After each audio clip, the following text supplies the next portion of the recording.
ప్రాక్టికల్గా మాట్లాడుకోవాలి. జీవి రెడ్డి ఒక ఆస్పెక్ట్లో తొందరపడకుండా అంటే తన భవిష్యత్తును దృష్టిలో పెట్టుకుని చేసి ఉండాలి. అతను చెప్పిన సాక్షి కథనాన్ని చూస్తేనేమో ఫైబర్ నెట్ ఒక 7-8 నెలల్లో మూసేసేందుకు సిద్ధపడుతున్నారు, ఆ నెపం నా మీద పెడతారు, అందుకని నేను ముందు చెప్తున్నాను అన్నటువంటిది. అది నెంబర్ 1 ఆస్పెక్ట్. నెంబర్ 2 ఆస్పెక్ట్ వచ్చేటోడికి అధికారులు పనిచేయట్లేదు. ప్రతి మంత్రికి ఇదే సమస్య ఉంటుంది. డెమోక్రసీలో ప్రజల చేత ఎన్నికయ్యేవాళ్ళు ప్రజాప్రతినిధులు లేదా రాజకీయ నియామకాలు ఇట్లాంటి చైర్మన్లు.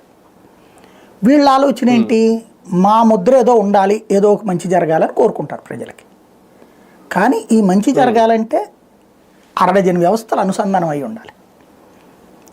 ఈ వ్యవస్థలో ఎక్కడ లోపం వచ్చినా ఎక్కడిదక్కడ స్టక్ అయిపోతుంది. అందుకనే ప్రభుత్వ ఉద్యోగాలు అంటారు. ఒక ఫైల్ ఎక్కడ ఆగిపోతుందో తెలియదు, తిరుగుతూ ఉన్నట్టుంటుంది. ప్రభుత్వం చెయ్యాలి అనుకుంటే 10 నిమిషాల్లో చేసి పడేస్తుంది. ఇంకొకటి, ఫైబర్ నెట్ గురించి ఫస్ట్ ఆయనకు ఒక అవగాహన ఉండాలి. ఇందులో మనం రాజకీయాలు మాట్లాడుకుంటా కూర్చున్నాం, కానీ ఫస్ట్ ఫైబర్ నెట్ అసలు ఎందుకు పెట్టారు తెలుసా? రాష్ట్ర ప్రభుత్వ సొమ్ములతో పెట్టలేదాన్ని. కేంద్ర ప్రభుత్వము ప్రయోగాత్మకంగా దేశవ్యాప్తంగా ప్రతి పల్లెటూరికి కూడా ఇంటర్నెట్ సేవలు అందించడం కోసం ఒక పథకాన్ని